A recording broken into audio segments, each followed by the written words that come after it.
Then अब अपना आता है नेक्स्ट है एंजाइम इमोबिलाइजेशन। तो एंजाइम इमोबिलाइजेशन से हमें क्या समझ में आ रहा है, एंजाइम को मोबिलाइज्ड ना बनने देना, मतलब उसका जो मोबिलिटी है, मतलब कि इधर उधर जाने का जो क्षमता है, जो घूमते रहते हैं ना इधर उधर, वो उसको रोक देना, एक जगह पे स्टॉप कर देना, ठीक है। तो immobilization is defined as the imprisonment of cell और enzyme in a distinct supporter matrix. तो इमोबिलाइजेशन क्या है, इम्प्रिजनमेंट है एंजाइम का या फिर सेल का। इम्प्रिजनमेंट मतलब कि एक जगह पे उसको कैद कर लेना सपोर्ट और मैट्रिक्स में, ठीक है। सपोर्ट और मान लो देखो एग्जांपल में ऐसा हो गया कि जैसे सपोर्ट और मैट्रिक्स जो है ये जेल हो गई और जो प्रिजनर है मतलब जो कैदी है वो अपना एंजाइम हो गया, ठीक है।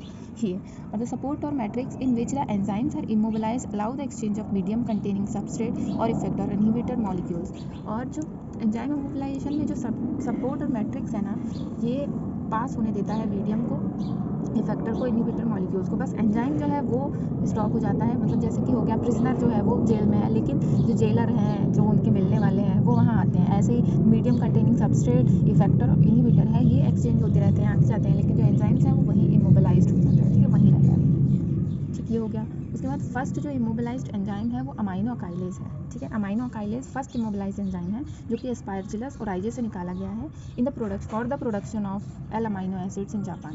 तो एल अमाइनो एसिड के प्रोडक्शन के लिए एस्पार्जिलस और आइजे से अमाइनो अकाइलेज को निकाला गया है, इमोबिलाइज्ड किया गया है और ये जापान में हुआ है, ठीक है। उसके बाद फिर टेक्निक्स क्या है, अब कैसे इमोबिलाइजेशन कर सकते हैं किसी भी एंजाइम का। इमोबिलाइजेशन करने की 5 टेक्निक्स हैं। फर्स्ट है एड्जॉर्प्शन। एड्जॉर्प्शन में क्या होता है, जो सपोर्ट और कैरियर है ना, सपोर्ट और कैरियर जो है वो क्या करता है, वो उसकी जो सरफेस है वो एंजाइम को एब्जॉर्ब कर लेती है। तो एंजाइम का जैसे कि सपोर्टर हो गया, मतलब मान लो ये एक लाइन है, ये एक लाइन है, ये हो गया सपोर्ट, और जो एंजाइम है वो आके इसके ऊपर ऐसे ऐसे एकदम ऐसे एब्जॉर्ब हो जाते हैं, ठीक है। तो इसका जो सपोर्ट और कैरियर है वो या तो मिनरल सपोर्ट से बनता है या फिर ऑर्गेनिक सपोर्ट से। मिनरल सपोर्ट का एग्जांपल हो जाएगा एल्यूमिनियम ऑक्साइड और क्ले, इनसे मिलके बनता है। और जो अपना ऑर्गेनिक सपोर्ट है उसका एग्जांपल हो जाएगा स्टार्च, ठीक है। तो वो स्टार्च का भी हो सकता है, एल्यूमिनियम ऑक्साइड का भी हो सकता है, ठीक है। There is no permanent bond formation between carrier and the enzyme. देखो जो परमानेंट बॉन्ड नहीं होता है, जो एंजाइम्स और कैरियर के बीच में जो बॉन्ड बनता है वो परमानेंट बॉन्ड नहीं होता है, वो वीक बॉन्ड्स होते हैं जो कि सिर्फ एंजाइम को स्टेबलाइज कर लेते हैं, लेकिन बॉन्ड्स जो हैं वो वीक होते हैं। वीक में क्या आ जाएगा, आयोनिक इंटरेक्शंस हो सकता है, हाइड्रोजन बॉन्ड्स हो सकते हैं और वेंडर वॉल फोर्सेस हो सकता है। इन फोर्स की वजह से, इन बॉन्ड्स की वजह से ही जो एंजाइम्स हैं वो स्टेबल रहते हैं, ठीक है। कोई भी परमानेंट बॉन्ड नहीं होता है इसमें। अब एब्जॉर्प्शन जो है ये 3 टाइप्स का, static process, dynamic batch process और electrode position process. Static process में क्या होता है, जो सपोर्ट है वो वहाँ सपोर्ट जो है उसको एंजाइम के पास कांटेक्ट कराएंगे, एंजाइम से, एंजाइम का जो सॉल्यूशन है उससे कांटेक्ट कराएंगे और बिना किसी स्टीयरिंग के, बिना उसको एजिटेट किए या फिर स्टीयर किए, जो एंजाइम्स हैं वो आके कैरियर से एब्जॉर्ब हो जाएंगे, ठीक है। तो ये हो गई स्टैटिक प्रोसेस में, बस हमने कांटेक्ट कराया है एंजाइम से सपोर्ट का, ठीक। देन दूसरा है डायनेमिक बैच प्रोसेस। इसमें क्या है, एंजाइम सॉल्यूशन में कैरियर को प्लेस करेंगे, कैरियर को प्लेस कर देंगे, लेकिन इसको मिक्स करने के लिए हम स्टीयरिंग और एजिटेशन को यूज़ करेंगे, मतलब कि उसको ऐसा स्टीयर कर देंगे, ठीक, या फिर एजिटेट कर देंगे। स्टीयर मतलब क्या ना, गोल गोल घुमा देंगे, जैसे कि हम कोई पाउडर डालते हैं वाटर में और उसको ऐसा ऐसा घुमा देते हैं गोल गोल, तो वो स्टीयरिंग होती है, ठीक है। तो क्या क्या इसमें हमने डायनेमिक बैच प्रोसेस में हमने कैरियर को प्लेस किया एंजाइम सॉल्यूशन में, एंजाइम सॉल्यूशन में कैरियर को रख दिया और उसके बाद उसको मिक्स कर दिया, ठीक है।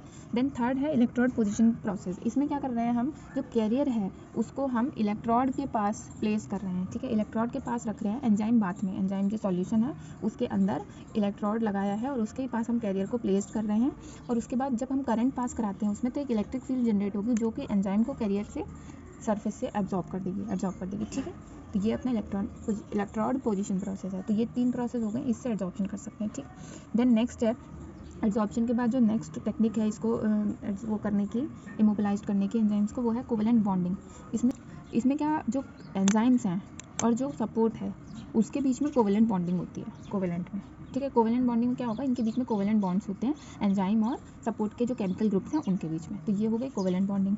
और फिर जो थर्ड है वो क्या है, एंट्रैपमेंट। तो मतलब ये है एंट्रैपमेंट का कि एंट्रैपमेंट एक ऐसी प्रोसेस है जिसमें एंजाइम को मैट्रिक्स के अंदर इंट्रैप कर लिया जाता है, मतलब कि कैद कर लिया जाता है एक तरह से, और उसको स्टेबलाइज करने के लिए जो बॉन्ड्स हैं वो कोवेलेंट भी हो सकते हैं और नॉन कोवेलेंट भी हो सकते हैं। और जो मैट्रिक्स है वो सॉल्युबल पॉलीमर का बना होता है, और क्योंकि वो पोरस होता है तो जो उसके जो पोर साइज है उसको एडजस्ट कर सकते हैं अकॉर्डिंग टू एंजाइम, ठीक है। और जो एग्जाम्पल है इसका वो है अगर जिलेटिन, कैराजीनिन और एल्जीनेट, मतलब कि जो मैट्रिक्स है वो इनके हो सकते हैं, अगर का हो सकता है, जिलेटिन का हो सकता है, ठीक है, समझ गए ना। हमने इंट्रैपमेंट कर रहे हैं ना, तो ये मेथड्स ऑफ इंट्रैपमेंट इस मैट्रिक्स पे ही डिपेंड है कि हम कौन सा मैट्रिक्स यूज़ कर रहे हैं। अगर जेल यूज़ कर रहे हैं तो मतलब inclusion in gel, fibre use कर रहे हैं तो मतलब इंक्लूजन इन फाइबर, और इंक्लूजन इन माइक्रो कैप्सूल, मतलब कि जो माइक्रो जैसे कैप्सूल्स होती है ना उसके अंदर अगर उनको कैप्चर कर रहे हैं तो वो हो जाता है इंक्लूजन इन माइक्रो कैप्सूल, ठीक है।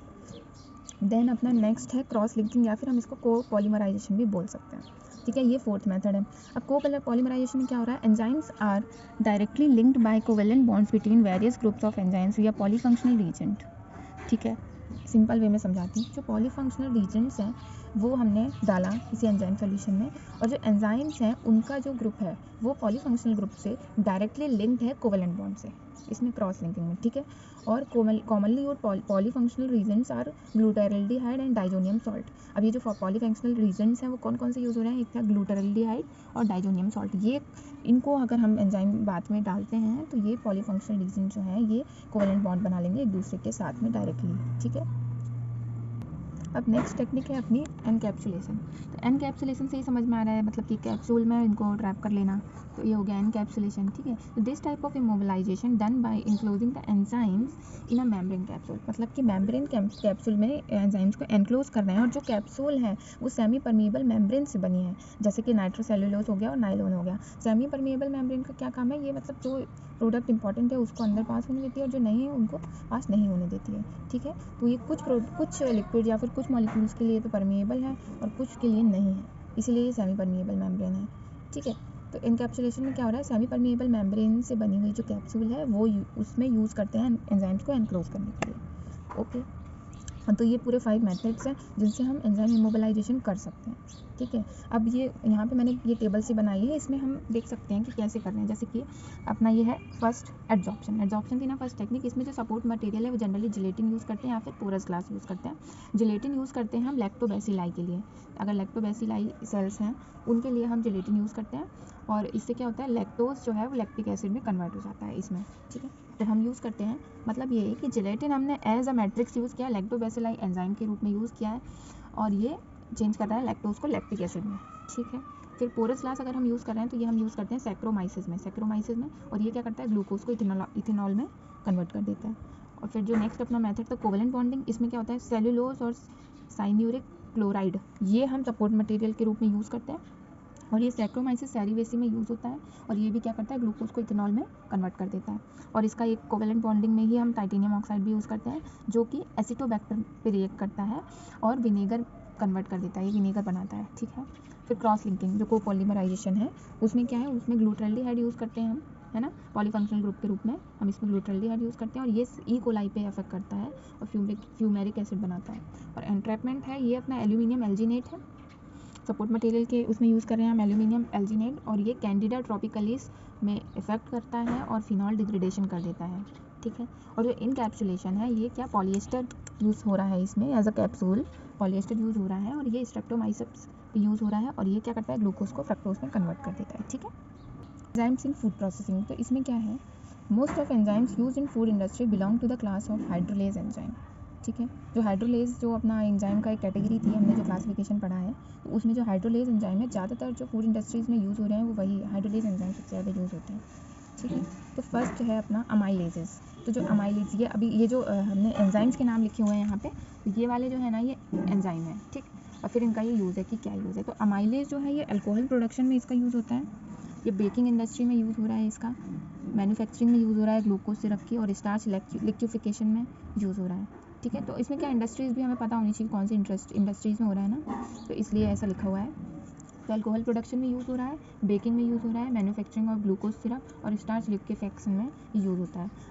A&P अमाइलेज जो है ये फ्लोर में भी यूज़ होते हैं ब्रेड मेकिंग में, ठीक है। ये एंजाइम जो है A&P अमाइलेजेस ये फ्लोर में यूज़ होते हैं जिससे कि हम ब्रेड बना सकें, ठीक है।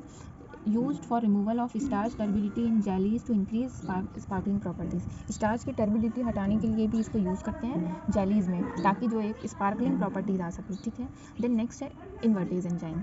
तो इन्वर्टेज क्या करता है, enzyme that hydrolyse sucrose to glucose and fructose. And invertase क्या कर रहा है, सुक्रोज को ब्रेक डाउन कर रहा है ग्लूकोज और फ्रक्टोज में, ठीक है। और ये हमारा क्रीम कैंडी सेंटर में भी यूज़ होता है, क्रीम बनाने के लिए इन्वर्टेज एंजाइम को यूज़ करते हैं। और invert sugar is much sweeter than sucrose use in confectionery industry. जो इन्वर्ट शुगर जो है ये सुक्रोज से ज़्यादा स्वीट होती है, ठीक है, इन्वर्ट शुगर, इसीलिए कन्फेक्शनरी इंडस्ट्रीज़ में भी यूज़ होती है, ठीक। देन सेकंड है, नेक्स्ट है ग्लूकोज आइसोमरेज। ये क्या करता है, कन्वर्ट करता है ग्लूकोज को फ्रक्टोज में, ठीक है, ग्लूकोज को फ्रक्टोज में कन्वर्ट करने में हेल्प करता है ग्लूकोज आइसोमरेज। और कॉर्न सिरप का treated with this enzyme which is 50% sweeter. जो कॉर्न सिरप है उसको बनाने में भी इस एंजाइम का यूज़ होता है, जो कि सुक्रोज से 50% स्वीटर है। कॉर्न सिरप जो है ये सुक्रोज से 50% ज़्यादा स्वीटर होता है, तो ये इसमें भी यूज़ होता है। और स्टार्च कन्वर्जन में भी यूज़ होता है ये ग्लूकोज आइसोमरेज, ठीक है। देन पैक्टिनेज, पैक्टिनेज जो है ये ब्रूइंग में यूज़ होता है, coffee and fruit juice industries में, इन इंडस्ट्रीज़ में ये यूज़ होता है ब्रूइंग, कॉफ़ी और फ्रूट जूस में, ठीक है। ये क्या करता है, ये इंपॉर्टेंट है फ्रूट राइपनिंग में, फ्रूट को पकाने के लिए, viscosity, wines can be clarified, इनको हम क्लैरिफाइड करने में पैक्टिनेज का यूज़ करते हैं। और ये डाइजेशन ऑफ म्यूसिलेजिनस मटेरियल, मतलब कि जो कॉफ़ी मैन्युफैक्चरिंग में जो म्यूसिलेजिनस मटेरियल्स हैं उसको डाइजेशन करने में भी हम पैक्टिनेज का यूज़ करते हैं, ठीक है। देन नेक्स्ट है अपना प्रोटीज। प्रोटीज क्या है, ये बेकिंग, मीट, चीज़ और बियर इंडस्ट्रीज़ में यूज़ होता है, ठीक है। और dough conditioning, flour bleaching, malting, anti staling, synthesis of savoury flavour, protease इन सब में हेल्प करता है, ठीक है। फ्लोर ब्लीचिंग में, माल्टिंग, एंटी स्टेलिंग में और सिंथेसिस ऑफ सेवरी फ्लेवर में भी यूज़ होता है। Meat tenderizing and used to prevent beer haziness. ये मीट टेंडराइजिंग इंडस्ट्री में भी यूज़ होता है और ये बियर की जो हैजीनेस होती है, बियर में जो झाग होता है ना, उससे भी प्रिवेंट करता है प्रोटीज एंजाइम। और ये मिल्क प्रोटीन में भी हेल्प करता है उसका टेक्स्चर को मॉडिफाई करने के लिए, ठीक है। मिल्क का जो टेक्सचर है उसको, प्रोटीन जो है ना, जैसे वे प्रोटीन होता है ना, मिल्क प्रोटीन वे होता है, तो वे जो है उसको मॉडिफाई करने के लिए भी ये यूज़ हो जाता है, ठीक है। अब नेक्स्ट है अपना रेनिन। रेनिन क्या करता है, ये डेयरी इंडस्ट्री में यूज़ होता है चीज़ के फॉर्मेशन में, ठीक है, चीज़ की मैन्युफैक्चरिंग में ये यूज़ होता है। और ये चीज़ के राइपनिंग को और इंक्रीज़ कर देता है, राइपनिंग प्रोसेस को इंक्रीज़ करने में हेल्प करता है। और जो वे प्रोटीन है जो मिल्क से होता है उसके यूटिलाइजेशन में भी ये रेनिन जो है ये हेल्प करता है, ठीक है। देन अपना नेक्स्ट है लाइपेज एंड लैक्टेज। लाइपेज जो है और लैक्टेज, ये दोनों ही डेयरी इंडस्ट्री में यूज़ होते हैं। तो dairy, fat and oil and flavour industries, मतलब डेयरी में, फैट एंड ऑयल और फ्लेवर इंडस्ट्रीज़ में यूज़ होता है। लाइपेज जो है ये एस्टर लिंकेज को हाइड्रोलाइज कर देता है, मतलब कि ब्रेक डाउन कर देता है इन ग्लिसराइड्स में। और they use in manufacturing of cheese and use for flavour in milk chocolate. Cheese की मैन्युफैक्चरिंग में यूज़ होते हैं और फ्लेवर प्रोवाइड करने में मिल्क चॉकलेट में यूज़ होते हैं, ठीक है। देन अपना नेक्स्ट है ब्रोमेलिन, पेपेन, पेप्सिन और पैनक्रिएटिन, ठीक है। ये सारे एंजाइम जो हैं ये अपनी प्रोटीन इंडस्ट्रीज़ में यूज़ हो रहा है, ठीक है, प्रोटीन इंडस्ट्री में यूज़ होते हैं। Used for rendering, soya milk production, egg white replacement and emulsifier production, okay. Then next है अपना peroxidases. Peroxidase enzyme which oxidize H2O2, मतलब हाइड्रोजन पेरोक्साइड को ऑक्सीडाइज करने में हेल्प करते हैं। It is use to detect effectiveness of blanching. Blanching process जो है अपनी, जो हम प्रिजर्वेशन के लिए यूज़ करते हैं या फिर एंजाइम्स को इनहिबिट करने के लिए यूज़ होती है ये, तो उस प्रोसेस का डिटेक्ट करने के लिए कि वो कितना इफेक्टिव है, ये पेरोक्सीडेजेस का यूज़ करते हैं, ठीक है। देन है सेलुलेज एंड हेमीसेलुलेज। तो जो सेलुलेज है ये फ्रूट और वेजिटेबल इंडस्ट्रीज़ में यूज़ होता है, शुगर प्रोसेसिंग में, कॉफ़ी प्रोसेसिंग में यूज़ होते हैं, ठीक है। जूस की यील्ड करने में भी हेमीसेलुलेज और सेलुलेज यूज़ होते हैं, ठीक। देन नेक्स्ट है प्रोटीज, पेपेन और pectinase. Use in brewing industry, ये ब्रूइंग इंडस्ट्रीज़ में यूज़ होते हैं। लो कैलोरी बियर, सैक्रिफिकेशन और चिल प्रूफिंग, ठीक है। प्रोटीज और पैपेन और पैक्टिनेज ये ब्रूइंग इंडस्ट्रीज में यूज़ होते हैं। ये इंडस्ट्री के अकॉर्डिंग लिखा हुआ है मैंने, इसलिए 3 लिखे हैं, ठीक है। फिर ग्लूकोज ऑक्सीडेज जो है ये enzyme produced by fungi such as Aspergillus niger and Penicillium notatum, use to remove traces of oxygen and glucose from beer, wine, fruit juices, वेनीज एक्सेट्रा। तो ग्लूकोज ऑक्सीडेज जो है ये ऑक्सीजन और ग्लूकोज के जो ट्रेसेस हैं उनको रिमूव करने के लिए यूज़ होता है बियर, वाइन, फ्रूट जूसेस और वेनीज में। और जो एंजाइम है ये फंजाई से प्रोड्यूस होता है, ठीक है, ग्लूकोज ऑक्सीडेज, जैसे कि एस्पार्जिलस नाइगर और पेनिसिलियम नोटाटम, ठीक है। तो ये अपना इतना ही था। और अपना एंजाइम्स जो है, एक मुझे याद आया भी, जाइलोज और गैलेक्टोज और अराबिनोज, ये सारे एंजाइम्स जो है ये जेल फॉर्मेशन में हेल्प करते हैं, ठीक है। नहीं था अभी एंजाइम्स का जो फूड प्रोसेसिंग है इसमें कई सारे एंजाइम्स के अलग अलग यूज़ हैं और बहुत वास्ट है, इसलिए मैंने यहाँ पे शॉर्ट में लिखा हुआ है।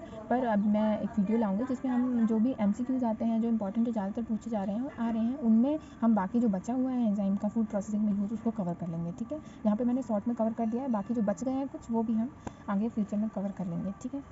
So thank you and have a nice day.